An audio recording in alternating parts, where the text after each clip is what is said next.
So, what advice would you give them to embrace their unique way of what advice will you give them? Yeah, I would say take some time to identify your uniqueness. It's your uniqueness that we all want. I want your story. I want what makes you unique. And that's what's going to connect us. That's what's going to bond us. That's what's going to inspire me to be a better me, is hearing how you are doing what you're doing, right? Yeah. Like watching you, Felix, and you're going through building your business and your brand and just watching all the things you're doing and how much dedication is inspiring to me to work harder on my stuff. So your influence on me. And so it's really, you know, get out there, share your story. Everybody needs to share their story. It's okay. We all Yeah. want to hear your story. And Yeah. inside your story is your uniqueness.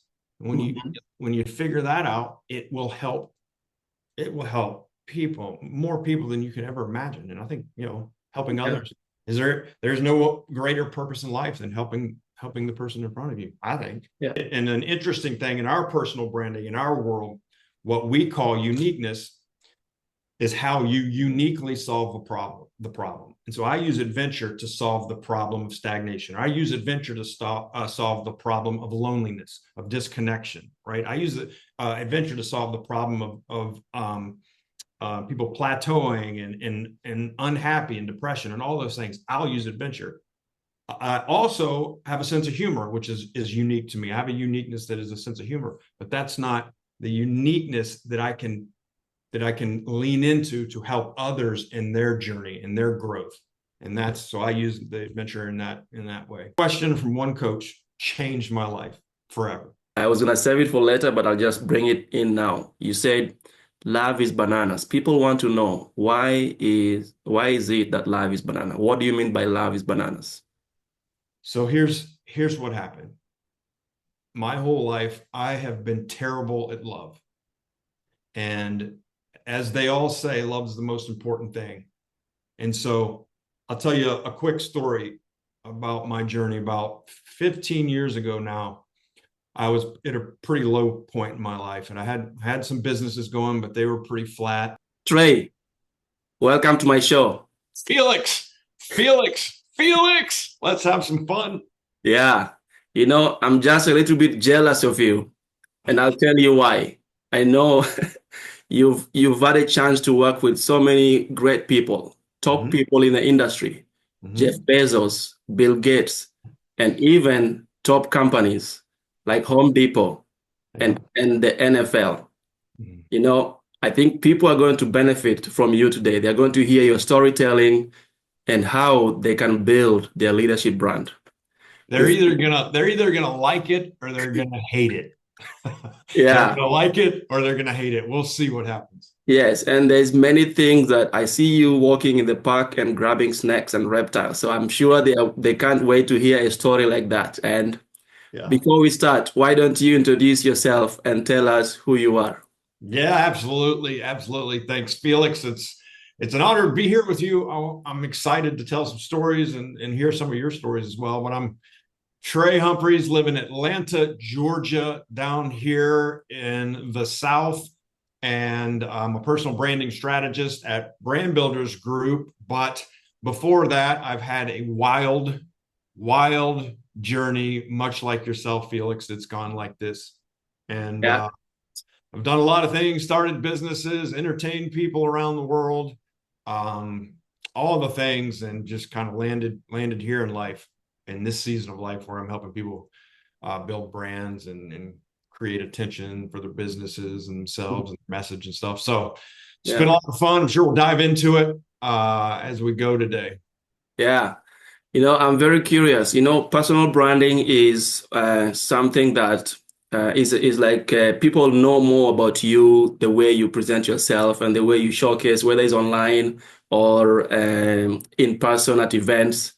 But they call you the brand whisperer. I think nobody can hear a whisper. Tell me about the brand whisperer. Yeah, I speak the language of brands, and it's funny. It's hard for any of us to figure out our brand ourselves, Yeah. right? So Yeah. it's like we're inside the container. We can't read the label on the outside with that's why we get coaches and we have friends and sounding boards and brainstorming. And so I've used a lot of my creativity and kind of my experience building companies and other brands to help people identify what they're all about, right? And polish it up Yeah. and land on their message and what their uniqueness and all that stuff. So Yeah. it's been really fun. It's been a Yeah. ton. Yeah, I think it's going to be a fun day today when we dive into our main question coming up here in a second. And I know your experience, like you mentioned, how I think you refer to it as up and down or zigzag. Your degree is in zoology. Yeah, Then zoology of all things, Felix. zoology, Zoology. zoology. That was a mistake. Well, it wasn't a mistake, but it was what I wanted to be a veterinarian. So Yeah, I went to college and I was going to be a veterinarian, but I didn't have the grades to get into the vet school because it's very hard to get into. So I yeah, applied twice. And so at the end of the day, I just graduated with a zoology degree and yeah, started thinking, well, like, what am I gonna do now? And yeah, so first thing I did was interned at the Atlanta Zoo and I yeah, took care of the gorillas and the orangutans, which yeah. was insane. Mm, They are smarter than I am, and so it was wild, and I have stories about that. But yeah, so I graduated zoology. Figured being a zoologist wasn't my path, and then just kind of went out and started figuring out the entrepreneur journey and yeah, trying things, failing at things, and trying things, and having a little success, and just yeah. kept one foot after the other. And I just want people to see, I'm just trying to paint this picture from zoology and then you had a profession in marketing, and then from there you went to MBA, and then you ended up starting your own businesses and entrepreneurship and all that. And Mhm. everything connects back to now the personal brand. Like you're helping people build the personal brand. You're Yeah. working. Yeah. So I just want people to see how, because even my wife went to school for biology, and then she did something completely different for over 5 years. And then now she's back into that same business sector, basically. So I can see how some people can feel stuck in one thing and give up in life. But I Mhm. think today, as we go through this, they will see how they can turn it around. And you are the right guy for this. Absolutely. Yeah. Absolutely. Powerful stuff. Yeah. How do you define your personal brand? And what problem does it solve exactly? Yeah, good question. So my personal brand is all about adventure. That's I Mm, adventure is everything to me. And what I mean by that is you mentioned problem, right? So people buy solutions to problems, and we talk like personal brandings. What's the problem you solve through your experience and expertise and your journey and problems you've overcome? And so people buy solutions to problems. yeah. And, my journey, I've had to overcome many obstacles, but the way I have grown the most in my life Mm-hmm. is through what I call adventure. And so I, Mm, I love travel and those kind of adventures, but I also like the adventure of trying something new, starting a new business or starting a new project or trying to write a book for the first yeah. time, starting a Yeah. podcast like you're doing. These adventures inevitably force us to grow. And I think growth is one of the number one thing for me personally, Yeah. thing that creates the joy and happiness in my life.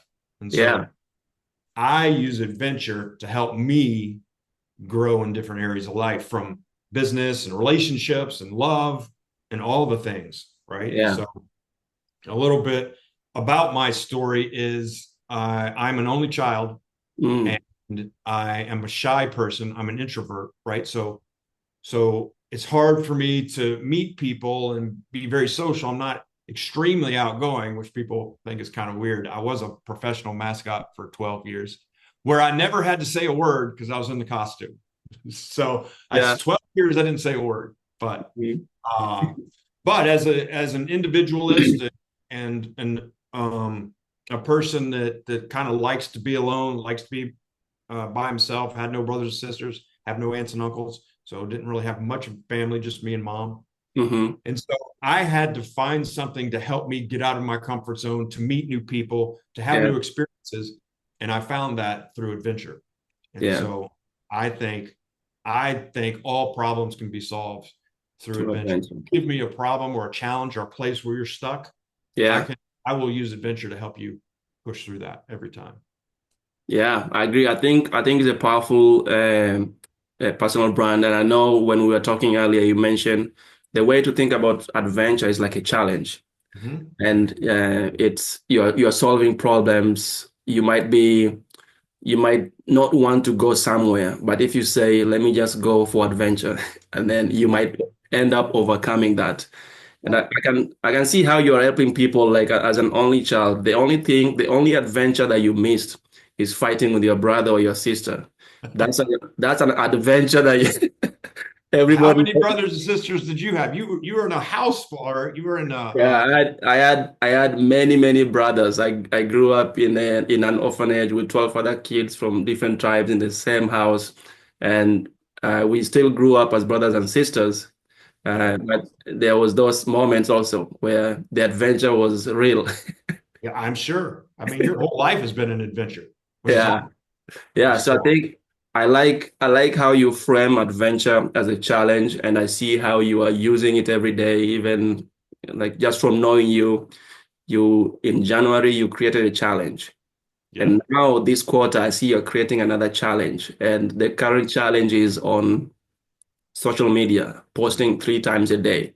And there's a reason behind that. And I think the foundation of that is based on what you do now, helping many people build their personal brands. So I think that's a good thing that you're doing with your uniqueness.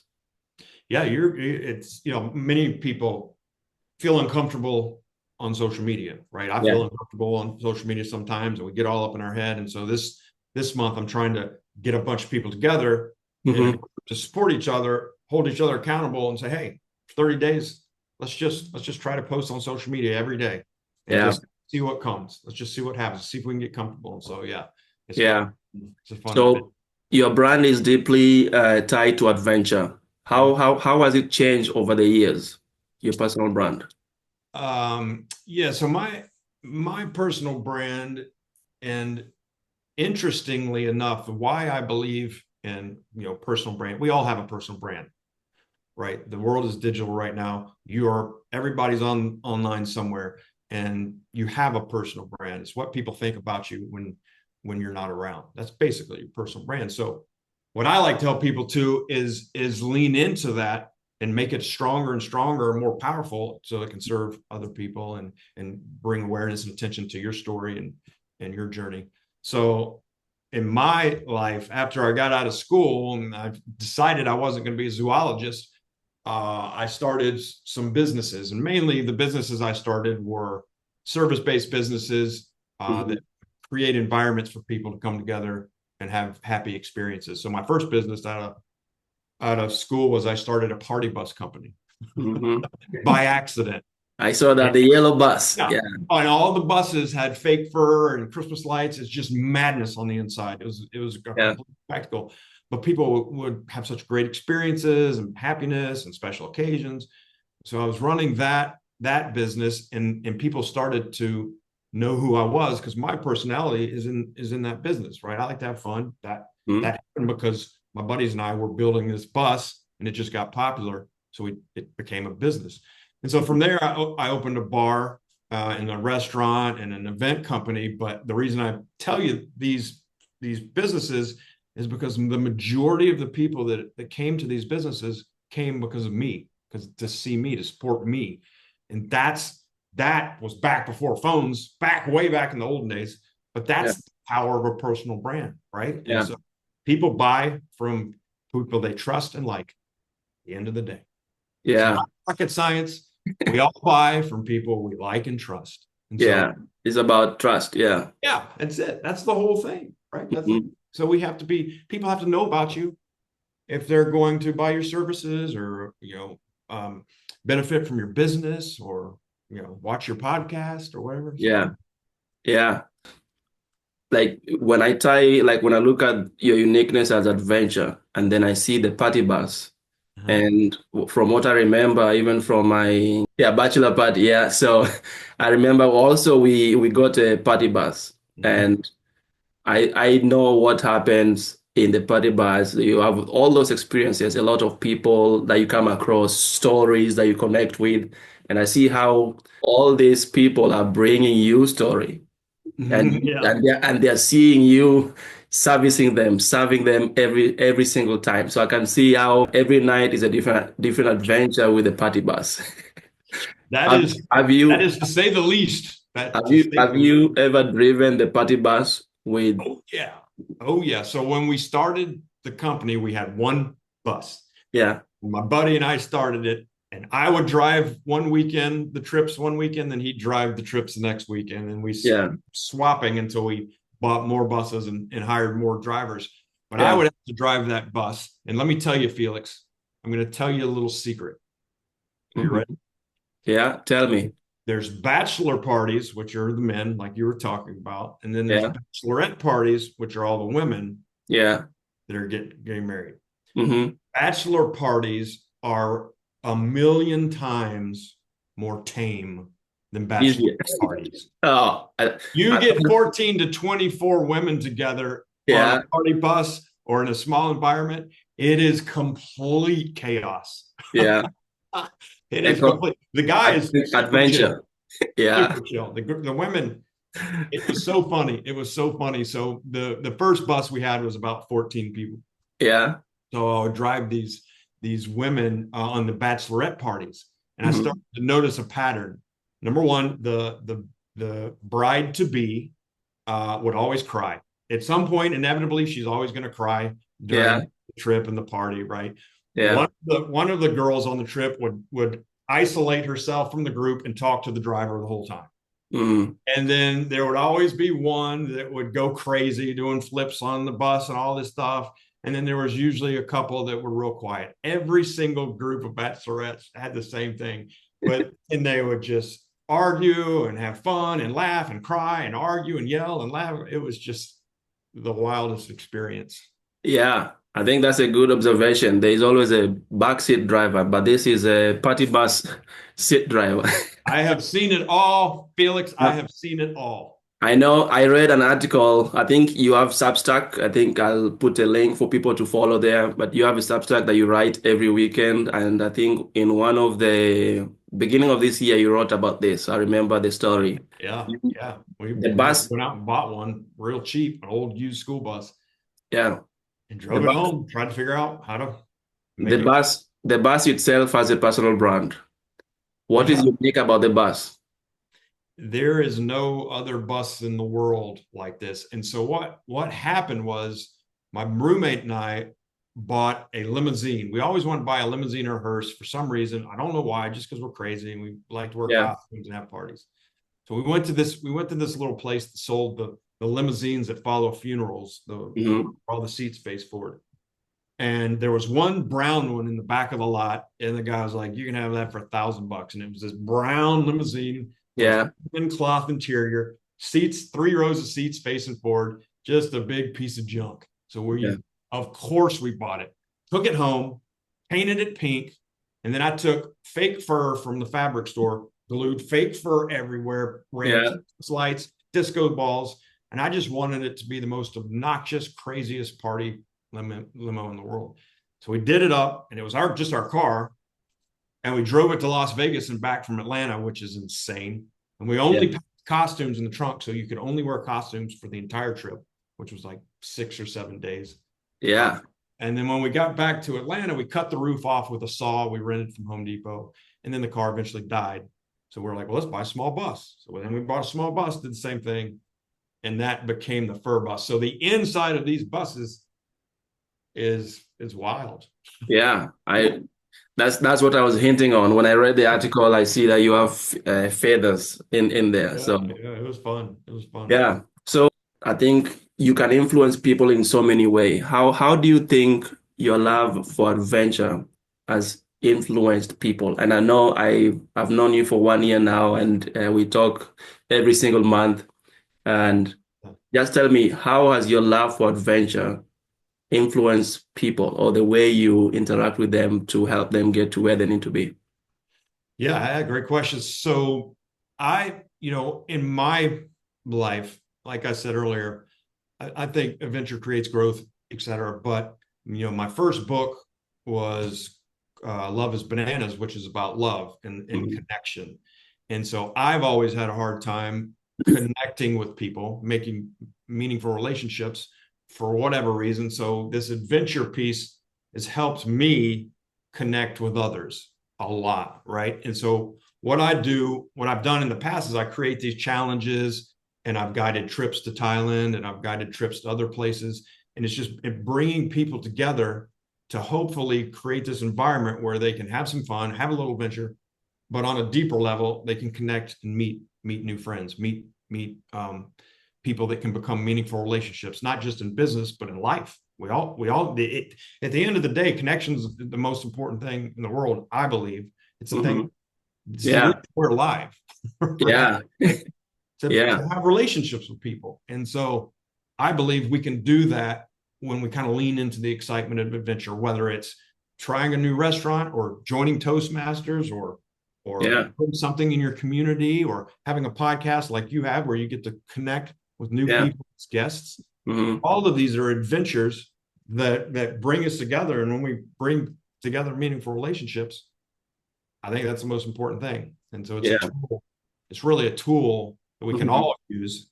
yeah, Create a little adventure list or create a bucket list or create little challenges for ourselves that push us a little bit into the unknown. And I think in the unknown is where we yeah. discover Yeah, adventure. and I can see how the adventure mindset leads to a deeper connection on interpersonal level and also on a business level.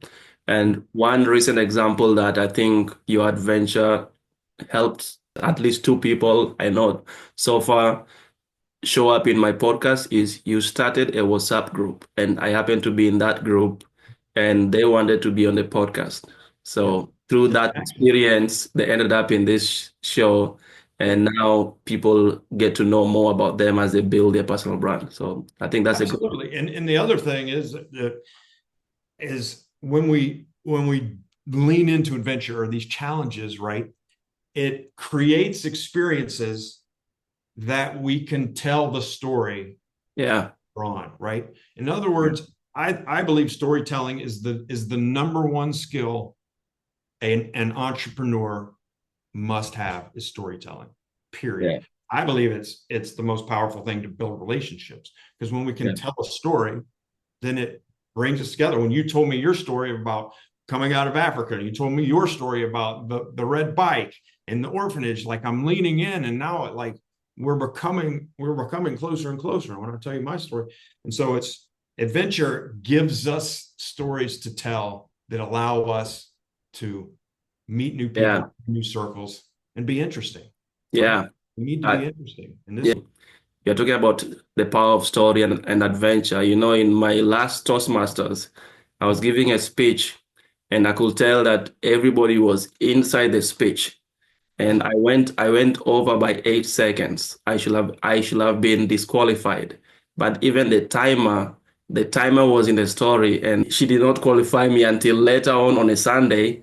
I received a phone call saying, we went back and looked at it, and you are over by 8 seconds. yeah, So, and they cannot reverse the decision.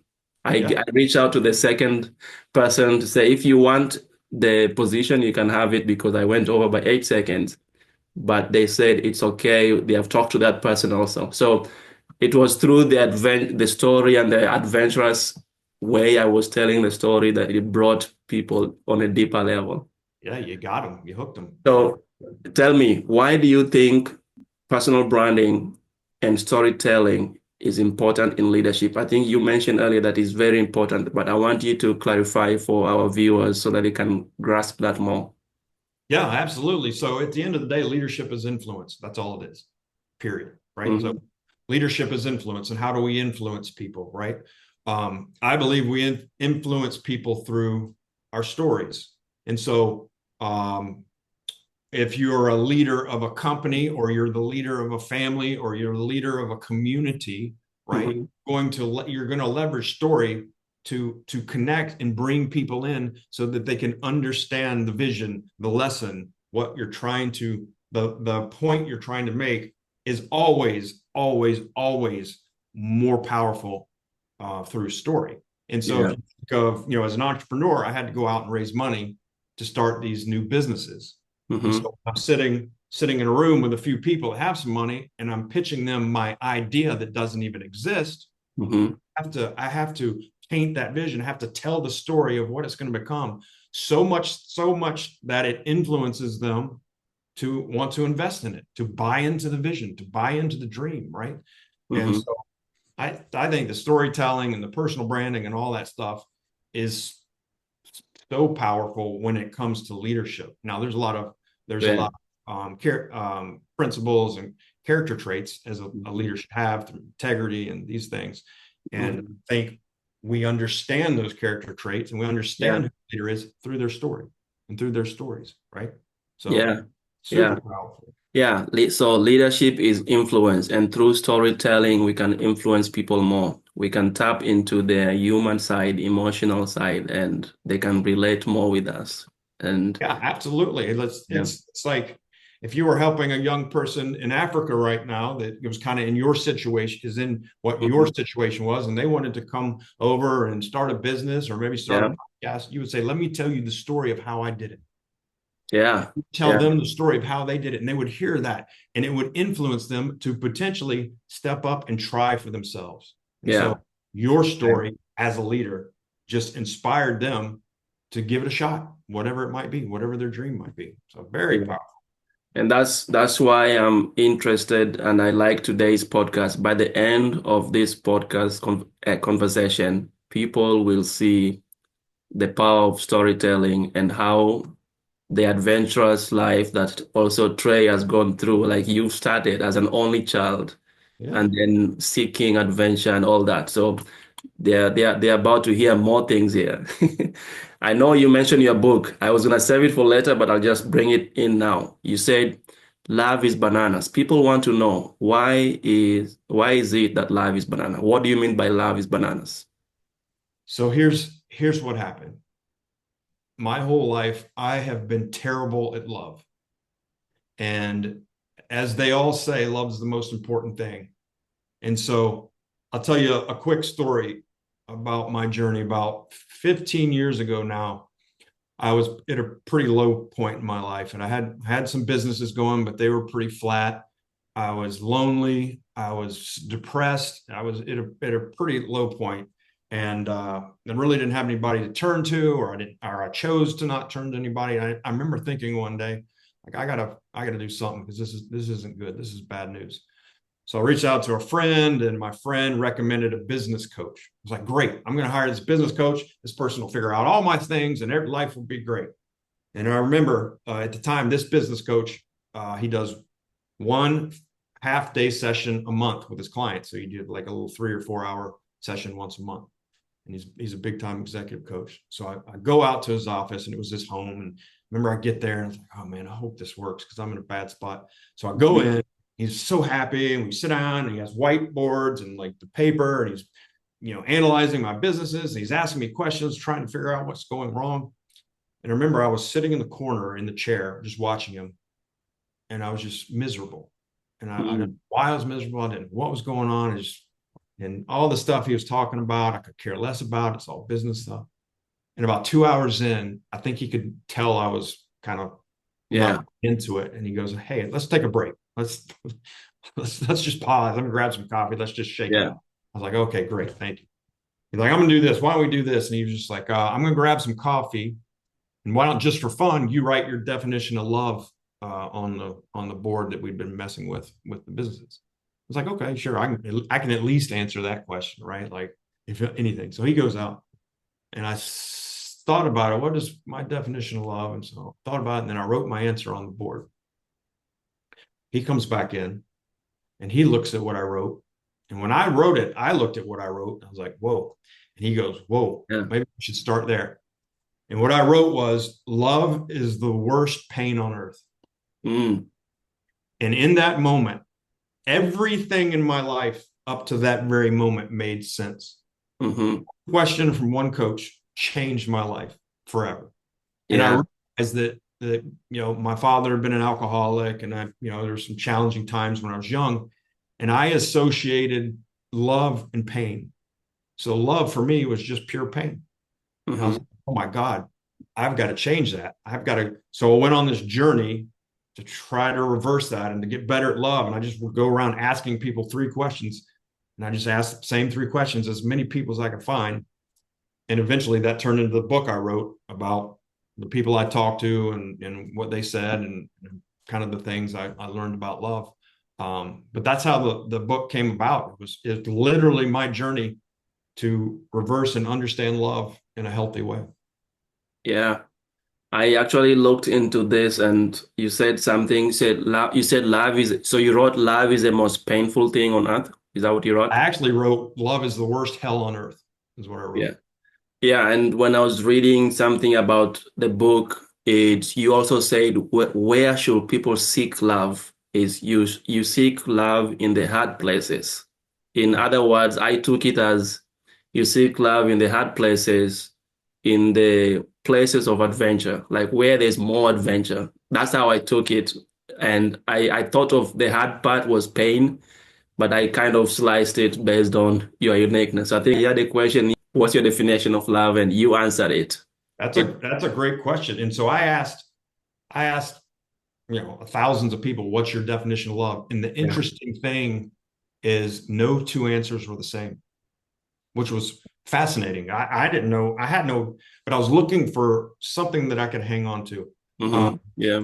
And the only definition, there's a couple of a powerful rabbi and a 105-year-old man. They both said there is no definition. And I thought that was cool. And then the one definition that really landed with me Yeah. is from the Dalai Lama. And he said, love is the absence of judgment. Love is the absence of judgment. The Yep. absence of judgment. And I was like, if I can see somebody and not judge them and da da da, or if I can see myself and not judge myself, and okay, Yeah. maybe that's stepping into love. And so that was a powerful one when I was writing the book. But yeah, no Yeah. two answers were the same. Yeah. And I see some credibility there. A 105-year-old man and a rabbi and Dalai Lama, they're Mhm. all their insights is leading to what you ended up realizing in your book. Yeah. So I had this question, why is it important to seek love in the hard places? You know, love is very confusing to me, Hmm. but it's the most important thing. And we throw the word love around all kind of different ways, and I've struggled with it, but um, I believe first and foremost, when we do hard things, we hear that all the time now, but when we do hard things, we slowly gain an additional love for ourselves. And I don't like the term love yourself. I don't, that doesn't sit very well with me, but I understand the sentiment, Yeah. what it means, right? We Yeah. have to we have to appreciate ourselves, and we have to be proud of ourselves. And when we do hard things, we get on the other side of them. Not only are we growing, not only are we connecting with new Yeah. people and new ideas, but we're like, wow, I I have a little more respect for myself and a little more appreciation for myself. I'm doing a Yeah. pretty good job, and that kind of love is the most powerful love in the world, I think. Yeah. So actually, I'm going to probe in this one because I had this question lined up and you said the opposite of what I Throw should. the questions out the window. Throw the questions out the window, and you just ask me what you're the most curious about. Yeah. Why I was going to ask you if you love yourself, and then you just said that you don't like this type of question, like this type of question. So, Here, but here's an interesting answer to that. The yeah, three questions when I was on my journey to figure out love, which led to the book, I would yeah, ask everybody three questions. One, what's your definition of love? We've yeah. talked about that. Two, how many times in your life have you been in love? Hmm. And the third question was, do you love yourself? Yeah. And what I found is 80% of people say no to do you love yourself. Hmm. 80%. Said, That's insane. Um, and so I've always struggled with that, right? I've always mhm. struggled with self-love, but I Yeah. didn't realize a lot of other people are struggling with that. And then I started thinking, man, if somebody could help Hmm. us, get Yeah. into the other side to loving and appreciating ourselves. Hmm. That's a game changer. And that's what a little bit of the intention of the book was, and a little bit of me creating the adventures and stuff is to really help people feel Yeah. better about themselves and like step into new and grow and meet new people Hmm. and all that stuff. Yeah. So I have I want to know why bananas, but I want you to hold off on that and until later on this podcast. Uh, Yeah. but you mentioned, yeah, you mentioned, people struggle a lot actually, and they don't like where they are. That's why most likely they will say, I don't love myself right now. Maybe tomorrow, maybe in the future, but that never comes. Even 105 years old rabbi you mentioned still say there's no love. So I want to ask you, so many people struggle with personal branding because they fear being too much or too different. What would you advise them? Yeah, the best advice I can give someone who is hesitating to lean into their personal brand is they're being selfish. Mm, And the only reason that they're not leaning in and making content and talking about some of their experiences and some of the things they've learned is because they think they will look bad, or they think they will not be liked, or they think they will not show up good on camera, right? So it's a selfish thing. It's how will I look? How will I be perceived? How will I, instead of what happens if somebody hears my message and it helps them? Or what happens if I tell my story about how adventure changed my life and it inspires somebody else, it influences somebody else to try a little harder in their life, and their life changes forever. And so the whole thing about building a personal brand is to share your expertise and experience and your uniqueness with others in hopes that it helps them. It's not about you. So a lot of us get caught up in the, oh, I look silly on, I don't want to do that. I don't want to post that. What if they think what? It's just a selfish thing, right? It's just, yeah, am I going to look bad, instead of what if somebody out there yeah. really needs to hear this message today, or this piece of advice, or is walking the path that I walked. And Mhm. maybe a few of the things I did when I'm telling my story, they can latch onto that and try for themselves, and it helps them overcome, get Yeah. unstuck, like Hmm. their goals and dreams. So Yeah. that's what I would say. So, what advice would you give them to embrace their unique way of how Mhm. they, what advice will you give them? Yeah, I would say take some time to identify your uniqueness. It's your uniqueness that we all want.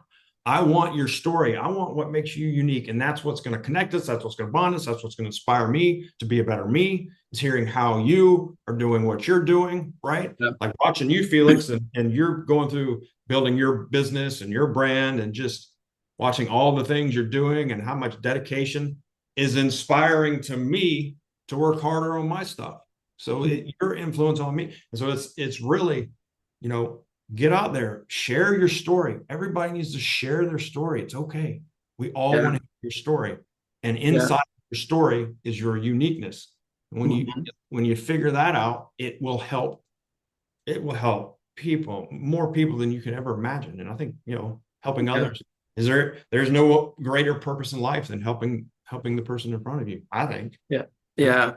So just for example, if you ask me what is my uniqueness, I'll tell you it's self-leadership. If I ask Trey what is his uniqueness, he will Mhm. say is adventure, right? Yes, and an interesting thing in our personal branding, in our world, what we call uniqueness is how you uniquely solve the problem. And so I use adventure to solve the problem of stagnation. I use adventure to solve the problem of loneliness, of disconnection, right? I use adventure to solve the problem of people plateauing and unhappy and depression and all those things. I'll use adventure. I also have a sense of humor, which is unique to me. I have a uniqueness that is a sense of humor, but that's not the uniqueness that I can lean into to help others in their journey and their growth. And that's so I use the adventure in that way. Yeah, and you can tell if anybody has been following this conversation so far, it's full of adventure. The stories are adventurous, and we are portraying all that now. Even is a good Yeah. example of that. Yeah, Yeah. I think you need to be an interesting person. Yeah. And interesting people have interesting stories. And Yeah. interesting stories bring us all together and bring Yeah. the audience in, right? And so, Yeah. movie you've ever watched, any book you've ever liked, any speaker you've ever seen that Yeah. you enjoyed, any YouTube video or podcast, it's Yeah. interesting to you. So we just need to have these experiences and these adventures to have interesting stories to tell and become interesting people. So Yeah. fun. Because most people actually, people reach out to me and they tell me they don't know how to start. Like Yeah, they don't know. So they struggle a lot about that. And you've told them something powerful that they, it's actually selfish not to start because you have something powerful, but you don't want to share it with others. And it might, like what we are doing now, somebody's going to listen to this and they will start something. But before they were deciding not to do anything. So totally. that's the power of it. Yeah. Totally. And Yeah, and along on that point, uh, what helped me a lot is I create these little 30-day challenges, 30-day adventures, I call them, that force me to try new things. And I started doing this probably 8 years ago. And if anybody's listening to this, you can try it. I remember specifically, it was a July and I was bored and I was like, I got to do something to shake it up. I was blogging a little bit at the time, didn't have anything to talk about. I was like, all right, I'm going to make a list of 30 things to try to do in the next 30 days. And I called it my 30-day list. And what I did was I sat down with a yellow piece of paper and I just wrote down, what are 30 things that would be a little scary, a little exciting, I've never done, that I could try in 30 days and just see what happens. And it was everything from write a poem to give a speech to get a Brazilian wax, which was nuts, to what else did I do? Ride a horse, all kind of like just interesting, weird stuff. And I started doing those things and I met more people and I discovered more passions for myself that I didn't even know existed, just by making that little adventure challenge for myself. And then I started replicating that for others to help them to start, right? Where you don't know where to start, write down 30 things and just go try it. And go try something. You got to try it. You got to get out and try new experiences. yeah. It'll come. It'll come. Yeah, I agree. My wife, 2 years ago, maybe last year or two, yeah, last year, my wife organized a trip to see the five national parks in Europe. Nice. So we flew in there and then we started driving and driving. We stopped at Zion Park. Then I saw a rock. And then we stopped at Bryce. Then I saw another type of rock. Uh-huh. And then we stopped at the next national park. It's all a bunch of rocks. Bunch of rocks. And so the first time it was good, good experience. Yeah. Now I you don't want to see any more rocks. You've checked that Yeah, off. Now it's yeah. something new. Yeah. But when we got to is it the arches? Yeah. Yeah. Yeah. Yeah. Yeah, I was climbing on top of one of the arches of the rocks. I was jumping down. I was running up the rock. So at the end of the day, it was fulfilling, even though it's not something that I would have taught myself to Yeah. do. Yeah. You So never yeah, know. You never know. we all need a friend that is adventurous. Yeah. I think our passions find us, right? Yeah, yeah, We don't choose our passion. Our passions find us, and you yeah. never know where it's going to be. It could be around the next corner. Yeah. So, I know another reason why people don't want to start is because there's a misconception. What's one of the misconception about building a personal brand? Misconception about building a personal brand is people are going to think I have a huge ego, or people are going to think I'm conceited, or people are going to think that I think I'm better than them, which is not the case, right? And so the biggest misconception is we see some young people on the social media, the influencers, right?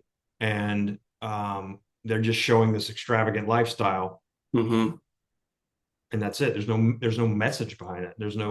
Yeah. They're having fun and it's cool to watch.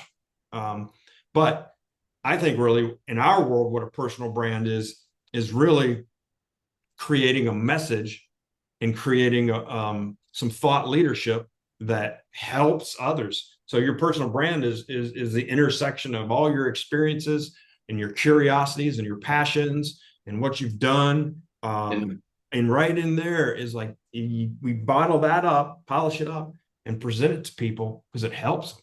It gives them strategies and messaging to help make their life better, whether it's in business or life or whatever it is.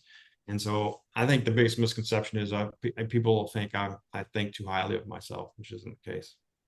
Yeah, yeah, that's true. And people are scared of sharing um, ego. Also, People are scared of looking stupid. yeah, yeah, like they think, Period. yeah, yeah, We're yeah. all scared of looking stupid, except for Felix. Felix just goes for it, and that's I part of I your used that's part to of I your used message to and part of your brand is telling people just go for it, right? Be known. action, yeah. Yeah. Yeah, I used to think the same way. I skip in class when the teacher will wait for me, will call my name to read. I'll be shaking. I'll say, I hope you don't call me today. And now, then later on, I never wanted to be in front of a camera. And then Yeah. eventually I did a speech, a virtual speech, and that led to starting this. This is why actually everything I was doing is what led to this show today. So it, No yeah. lives will ever be changed if Yeah. nobody knows who you are. Yeah, I agree. So Yeah, and that's why I say an invisible hero serves no one. exactly. Invisible hero Exactly. serves no one. So Exactly. yeah. So you have experience in working with personal brands Mhm. and companies. You worked with Jeff Bezos. You worked with Bill Gates. You worked with Home Depot. You've worked with NFL. Why do you think it's important to know the distinction between the company brand and the personal brand? Yeah, great question. Great question. Um, I always say this. If you look at Bezos or Elon Musk or any of these top guys, Yeah, and let's just take everybody knows who Elon Musk is, right? Whether you like him or you don't like him, started to create companies. If you look at the Tesla, the SpaceX, any of their social media, it'll have X number of followers. You look at his social media, and it has um, um, 10x millions more followers than the business. People don't follow businesses. People mm, follow people. yeah, People don't. It's almost like who cares what a business? There's no soul to a business. Inside of the business, what I believe that made the Home Depots and makes the NFL and makes the Amazon and makes it's really a huge part of it is the story of the owner, right? The mhm, story of the founder. We've all heard the stories of the founders from McDonald's to Coca-Cola to all of them, right? They built these brands. And it's like, oh man, we love the story of the founder. We love the person that's like Tim Cook and Apple right now. yeah, More people know Tim Cook than Apple, like Steve Jobs and all this other stuff. So it was mhm, very powerful for influence, right? yeah, Building business. At the end of the day, I mean, you look at The Rock. I don't know how many trillions of followers The Rock has, but he's just a guy that couldn't play in the big leagues at football and became a wrestler. yeah, He's one of the most influential people in the world. yeah, And I think his tequila brand that he started 3 or 4 years ago, something like that, is worth $4 billion, $4 or $5 billion. It's just tequila. and it's not like it's a new thing. People knew tequila before that. $4 billion. That's Yeah, influence. That's a personal brand at its best. At the end yeah, of the day. yeah. So tell me, what did you learn the most from working with? What lessons did you learn the most from working with Jeff Bezos and Bill Gates, or not just Jeff Bezos and Bill Gates, but with high profile clients in general? Yeah, laser focus on one thing. Mm, Laser focus. Jeff Bezos, he was like, I'm going to start this website. I'm going to sell everything in the world to people. But he started with books, and he didn't. It's just one thing, one yeah, thing. And so a lot of us, distraction keeps us scattered. And we talk about brand builders. Distraction keeps us scattered. We try this, and then we try that, and we try this, so we never go get any momentum on one thing. The greats focus on one thing, and they do it better than anybody else in the world, whether it's computers or online sales or mhm, whatever acting or whatever it is. They just laser in. And so the top people I've ever been around, they're the yeah, best at lasering in on exactly what they're trying to build, and they stay in it for the long term. When yeah, it gets boring, when it yeah, gets boring, they still do it. When it gets boring, they still do it. When it gets boring, they still do it. Instead of like chasing the next new thing and losing all that momentum. Yeah. You mentioned Brand Builders Group, and I know they work with high profile people also. Mhm. What mistake do you think most of the successful people make when it comes to building their personal brand? The mistake that most people make is trying to find that it's perfection. Perfection. They Yeah. want the perfect thing, and they like, I don't know if it's this. Like, I don't know if the problem I solve is this, or maybe it's this, or maybe it's this. So they just spin in circles, while the other people are like, yeah, this is. I'm going to go with this, and I'm going to build this. So they're spinning, and then Mhm. this person's just going forward, Yeah. locking and going forward. So, yeah, I think in other, you got to figure out really what you're all about. And there's a lot of strategy involved. And when we work with people, we really look into their story, and we look into their experience, and we look into their passions and a whole bunch of things. And we're trying to triangulate and find out what is the one thing. And then we build from there. We really lean into that one thing. Yeah. And that's when it gets really powerful. Yeah, I think that's a good approach, and I think one story that you guys tell the most, or at least what tells the most, is the experience with Louis House, and Mhm. how he was able to, they were able to help him to narrow down, laser focus on the one thing, and even using podcasting as a big driver for what he's doing now. Mhm. Cool Yeah. of I that. get Yeah, clear. I get yeah, clear what you're all about. yeah. What's the boldest risk you've taken in business, and what did you learn from it? Well, I've probably, I've lost hundreds of thousands of dollars in business. Yeah, Bad ideas. I've bad had ideas. I've had restaurant fail. I've had events fail that were, 25, $50,000 events just out the door. Some investments have gone sour. Um, and so, you always hear about, what was it, 9 out of 10 small businesses fail, blah, blah, blah. You got to fail, keep getting up and all that stuff. You hear that, but you're like, yeah, whatever. I'm not going to fail when you're a young person. Like, my businesses are going to crush. And that's just not the way, that's just not the way it works, man. I've started some things. I've started a restaurant that I thought was going to be amazing. And then it was just like, nope, didn't work. Man, didn't see that coming. Yeah, Or some other businesses that, like, consulting thing didn't work. I lost a lot of money when I first started doing guided tours over in Asia. That was a disaster until I figured it out. So it's like, as an entrepreneur, you're gonna get beat up over and over and over and over. yeah, yeah. But Uh, then you learn and you win, you grow, right? mhm. You make a mistake, you're gonna know about it, right? Yeah, So yeah, yeah. So it's been like from the zoology to businesses. When I was at school, I was science and math because I was pre-vet zoology. I yeah, didn't have a single business class to my name. I mean, no accounting, no business, no nothing. Then I yeah, get business. And I'm like, I have no idea I don't know what a P&L means. I don't know any of this stuff. So you just have to, like, yeah. start learning it, figuring it out, asking questions, getting help. Uh, Mhm. so Yeah, I think that's true for Joseph Ryan Smollers. I interviewed him last week. mhm, Same thing. He went to school for as a medical, and then he became.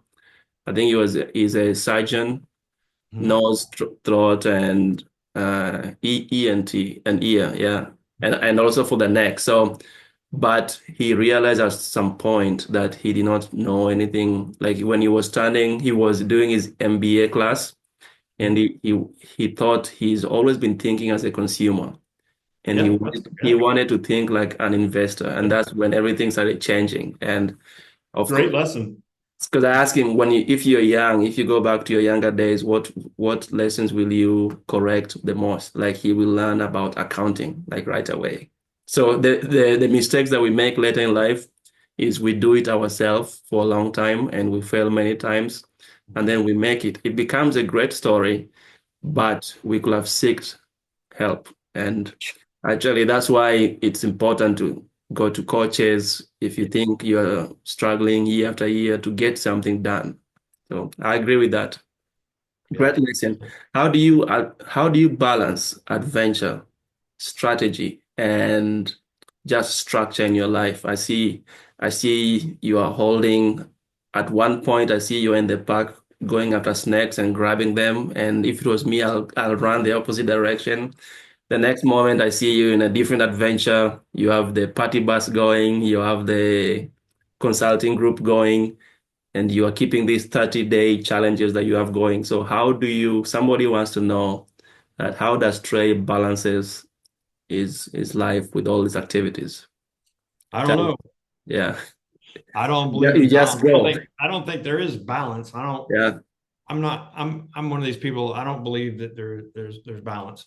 With Hmm. that, Hmm. for me, it's just been I've kind of chased my passions, and I think if you're passionate about something, that's going to give you that extra energy when it's hard. At the end of the day, you mentioned snakes, and I one of the reasons I wanted to be a vet in zoology because I grew up loving animals, and specifically when I was 6 years old, my dad took me to a pet shop, Hmm. 6 or 8. I might have been 8 actually, and they put this big boa constrictor on my neck.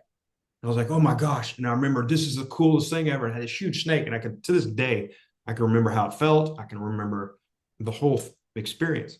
Yeah. A few months later, I go back to my dad and I was like, Dad, here's the deal. I need $100. I want to buy a snake. I'm like, I got this is game on. And he goes, no. Yeah.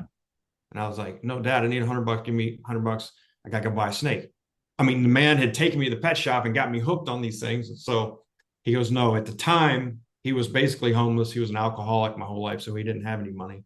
He had been a huge entrepreneur for a majority of his life, and then alcoholism took over and he lost everything. And so he goes, here. And he handed me a bag. And in that bag, a little grocery bag, there was a can of red spray paint and a can of black spray paint. Hmm. I looked at the bag and I was like, what, this is not a snake. He goes, I want you to go around the neighborhood. I was in my grandmother's neighborhood at the time. He was one shot. I want you to go around the neighborhood, knock on the door. And when the woman answers, ask her if you can repaint her mailbox black for $5. Mm. I said, what are you What are you talking about? That's insane. This makes no sense. I'm 8. This is crazy. Just go do it. So I go out, do it, knock on the first door, look up, and woman's, oh, hey there. I was like, can I repaint your mailbox for $5? Got my little bag. She's like, sure. And in Investment. Yeah. 45 minutes, I had $135. That's a great story. And I remember thinking, that was my first entrepreneur, lesson. Yeah. I remember thinking, oh my gosh, this is crazy. Got back, dad goes, give me $5 for the paint. Good luck, right? And so since that snake on my shoulders, I've always been in love with snakes. When I got to college, I had like 30 of them. It's insane. Yeah. I had no Mhm. girlfriends, obviously, because I had snakes. And so, yeah, I've always been fascinated with it. I don't have any of that stuff anymore, but snakes and Yeah. If alligators. I had snacks, I was telling my my kids and my wife just last week that we will buy a snack because at daycare they bring reptiles and they're walking on the kids thing. Like maybe we Yeah. should buy a snack. And Yeah. they were like, no, we are not going to allow a snake in the house. And I thought I can't even sleep if I know there's a snake in the house. Yeah, not good. Not neither Yeah. could my mom. She never let me have them in the house. So when I got to college, I went ham and bought a bunch of them. So Yeah, so Trey, I know I want to know more about the bananas part, but I think this next question is related to it. Um, what is your personal brand symbol, and how do you use it every day in your life?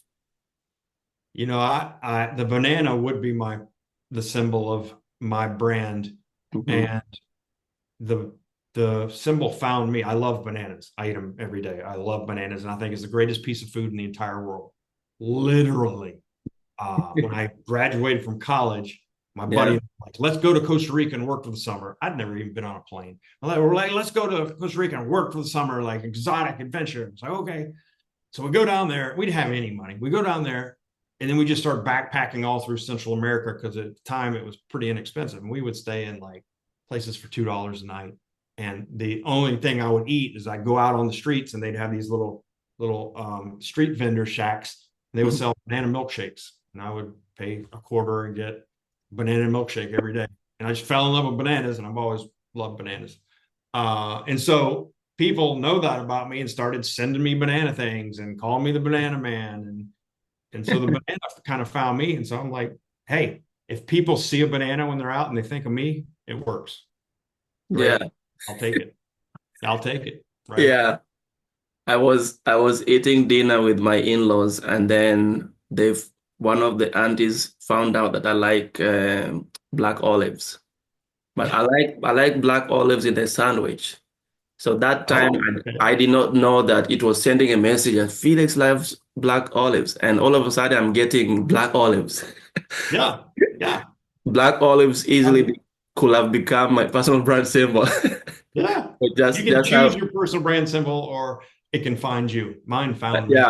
yeah, like I only put mine in the sandwich, but I don't just go after them. So yeah, Uh-huh. it's great. I think it's a great story how we associate some of our experiences. In this case, your adventure in Costa Rica Yeah. led to that, and I see how you're using it. I like how you are being creative with it.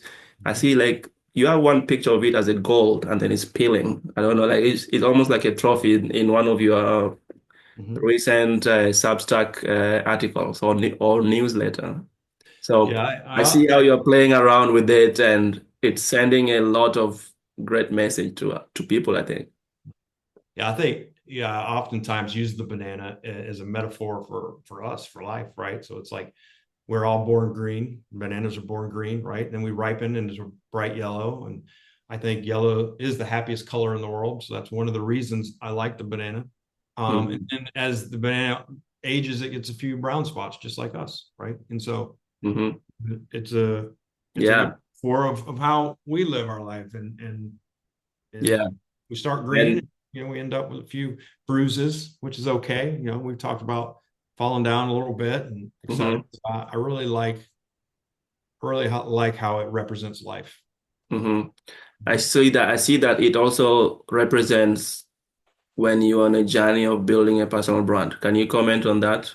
Yeah, you start green, just like I just said, right? You have no idea Yeah, well what to do, how to do it, right? And so maybe you get yeah. some coaching, or maybe you try some things online or on social media and start Hmm. experimenting on who you are and what your message is. And then you Yeah, ripen into this yellow, this bright yellow, infectious yellow that can spread a message and spread happiness and spread, comfort to those that need it. And then as you do that, right? If you do it well, if you really build a big, powerful personal brand, you're going to have people that don't like you just because they, you're just two different people. So you might yeah, get a few bruises, right? You might hear a few negative things here and there. You might yeah. get a speech and somebody Mhm. didn't like it, or you might try to write a blog and it doesn't go anywhere, and you might Yeah. fall down, and so you get a few bruises. And I think it's just like that. You just got to keep going, right? You just got to keep That's staying consistent, keep going. that's why life is bananas. Life is completely bananas, Felix. You, of all people, should know how crazy life is.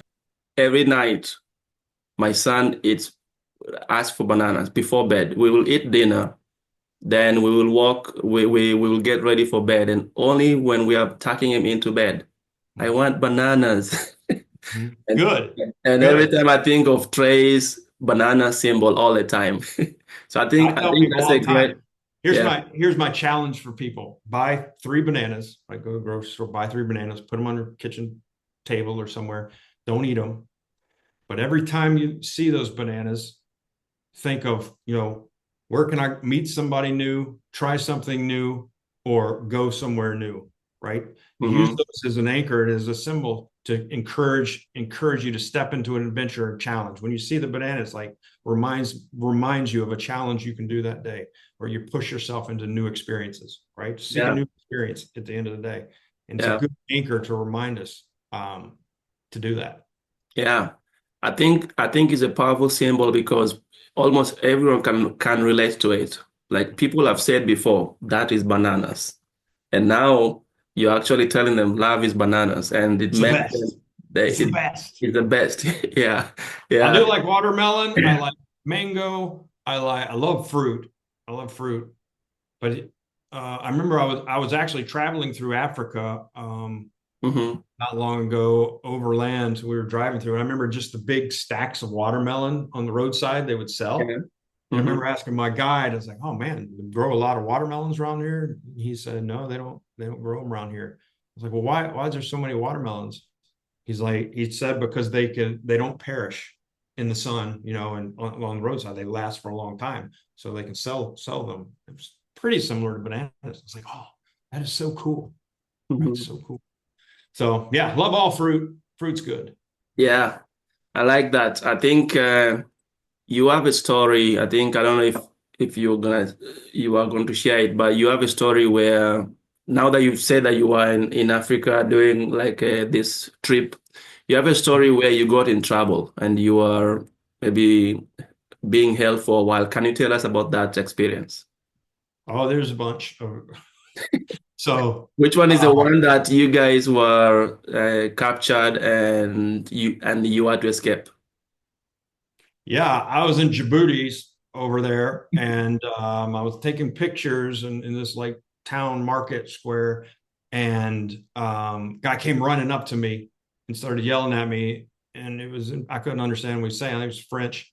It's like and they were mad because I was taking pictures, which is nothing, and so he was like, he started screaming and the crowd started gathering. And at the time, I was by myself and my friend was at the hotel and we had to fly out that night.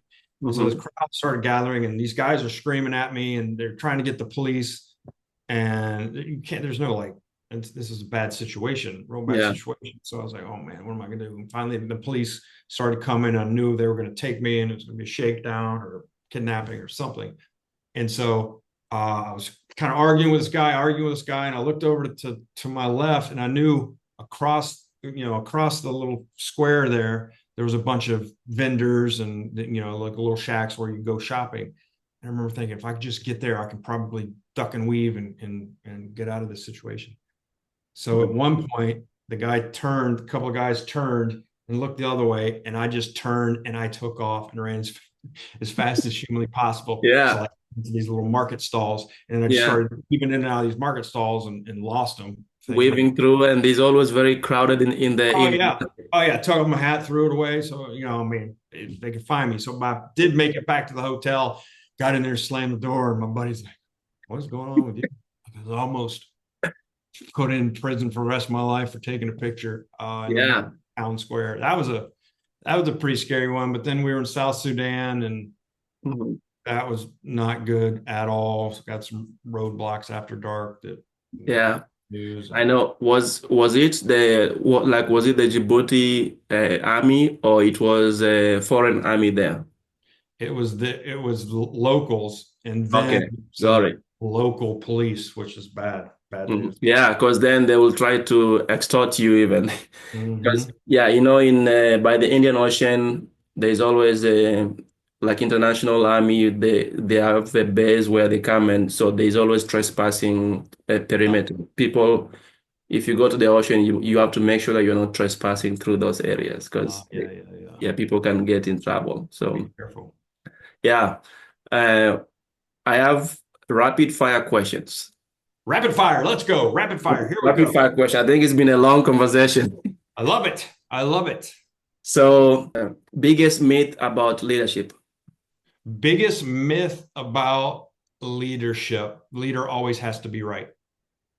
Yeah. Is they think they're right, but they are not, they don't They need might people think to be they right. always have to be right or they have to have the answers, which is not true. Yeah. Yeah. Yeah. I like that. One book every business leader should read. Greatest book of all time is Who Moved My Cheese. I've probably read it 70 What's it? times.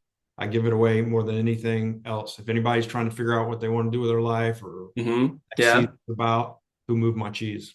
Greatest book of all time. Yeah. I don't know why about that title. I've seen that title, I've thought of reading it, and I've said, why will I read this book? Because it's not telling me anything yet, just from Who Moved My Cheese. It's about two rats, basically, and I don't know why, but the power in that book. A lot of people like what's the Alchemist. I didn't like that book too much. Too much cheese, game changer for me. Love it. Yeah, I might read it now next. Morning routine or a night owl? Morning routine. Morning routine. What do you do in the morning? So I get up at 4:50. I go to a CrossFit class at 5:15 to 6:15. Then I come back and I read and journal from like 6:30 to 7:30.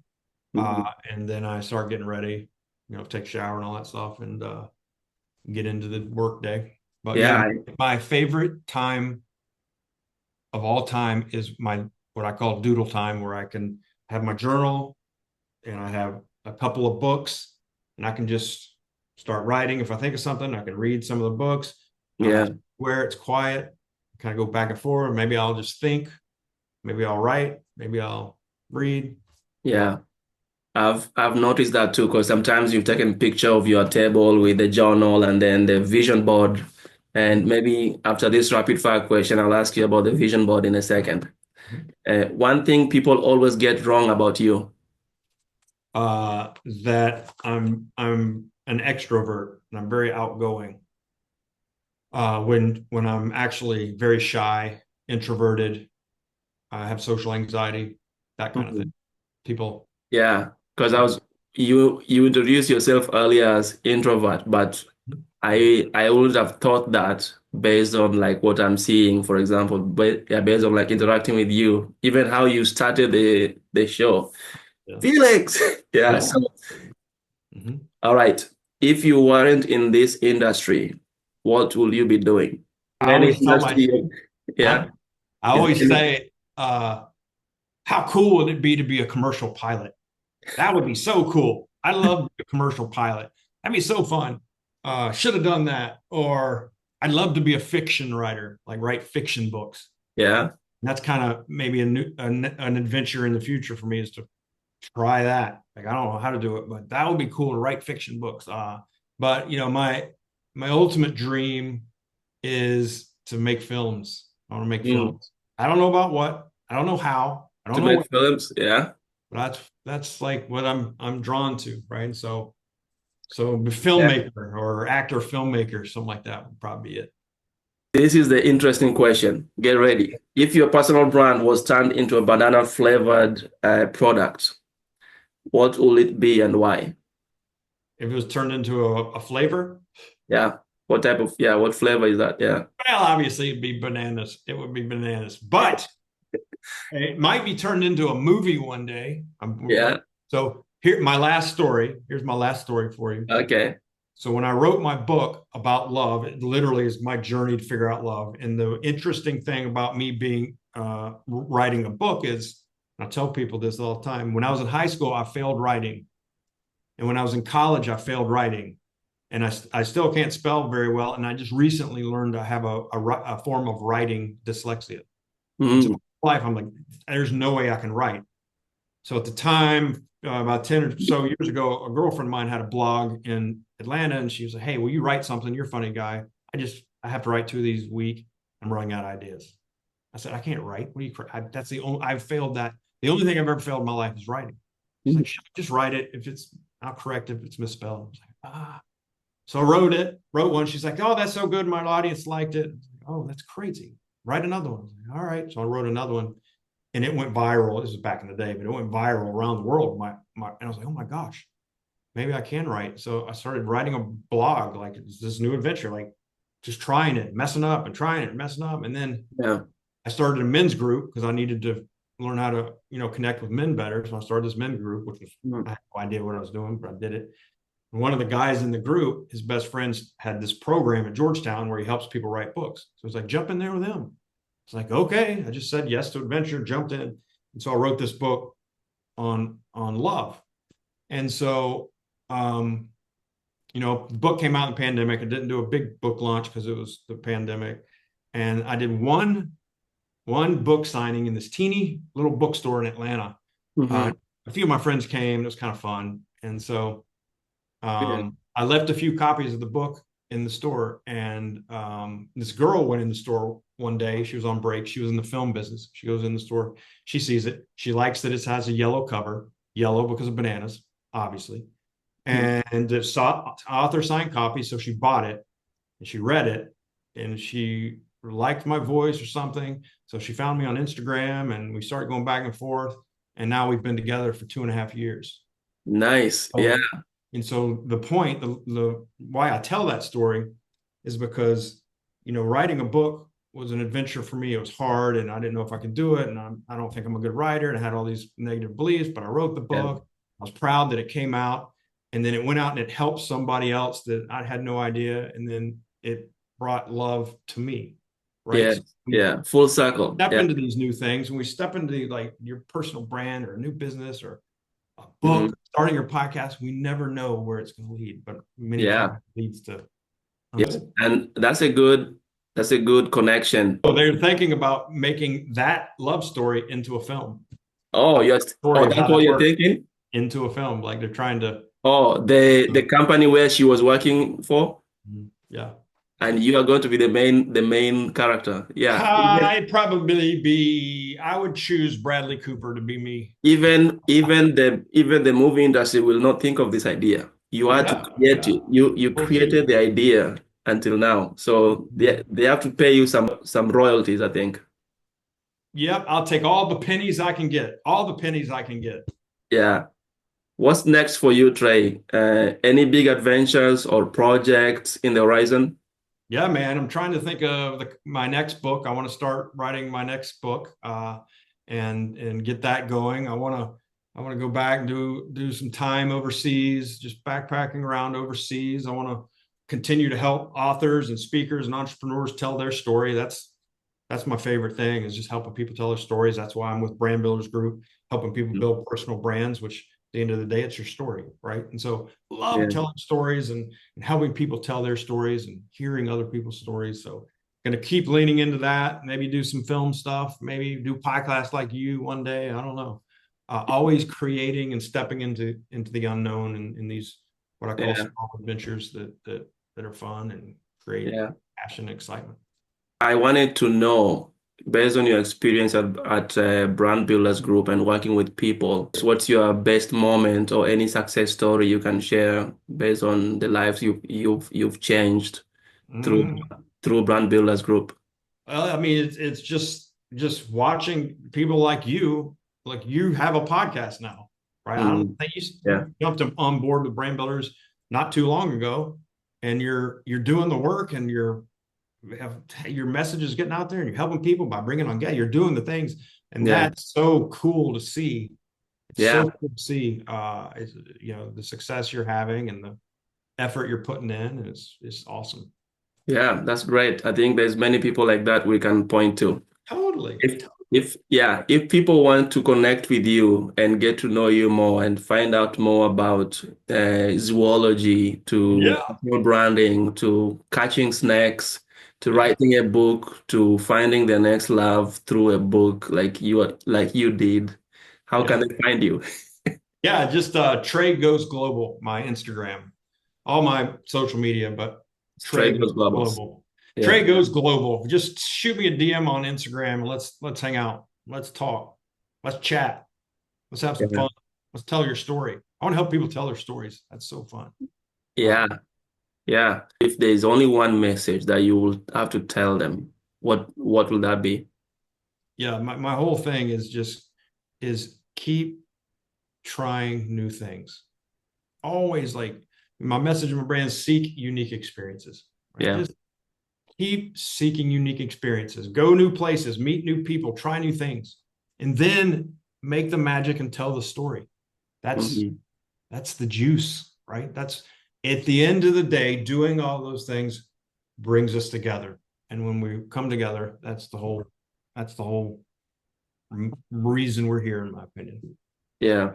At the end So, of the one of the most emotional parts of this podcast conversation when you are telling is when you walked into the room and you sat there and your business coach just asked you. He saw you and he said, what's your definition of love? And then he walked out of the room. And then when he came back, how that reveal and that reaction, I think people are going to connect with that. There's many people who feel the same way and they just need one answer. And they just need somebody to ask them a simple but difficult question, just like that. So that's what I picked up from today's conversation, and we learned about adventure, personal Totally. branding, leadership, how people can build people. When people build their personal brand, they're building their leadership. They're building their leadership brand, and that's the point I want to people to take away is don't Yeah, don't feel shy. Yeah, totally. I think if anybody out there wants to build or talk about what it's like to build a personal brand, check with Felix. I'm happy to jump on a call with anybody and just explain what it is. No pressure there. Um, yeah, just to kind of show you what it's all about. If you're thinking about writing a book or being a speaker or just driving leads to your business through your personal brand, it's all about trust. But Yeah. happy with that conversation. But the other thing that you just touched on was, that coach asked me one question that changed my life forever. One Yeah. question from a coach, right? Yeah. One That's why I question. became a coach and that's why I'm a coach at Brand Builders, is because that man asked one question, changed my life. And to Yeah. your point, it's we all need coaches. We all, whether it's life coach, business coach, spiritual coach, whatever it is.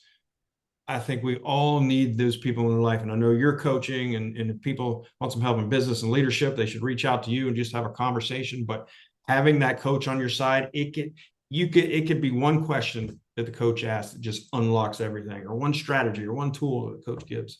Yeah. That is like the most powerful thing ever, I think. Yeah, powerful. So I'm going to put Trey's information in the description and people can check his work out and maybe connect more.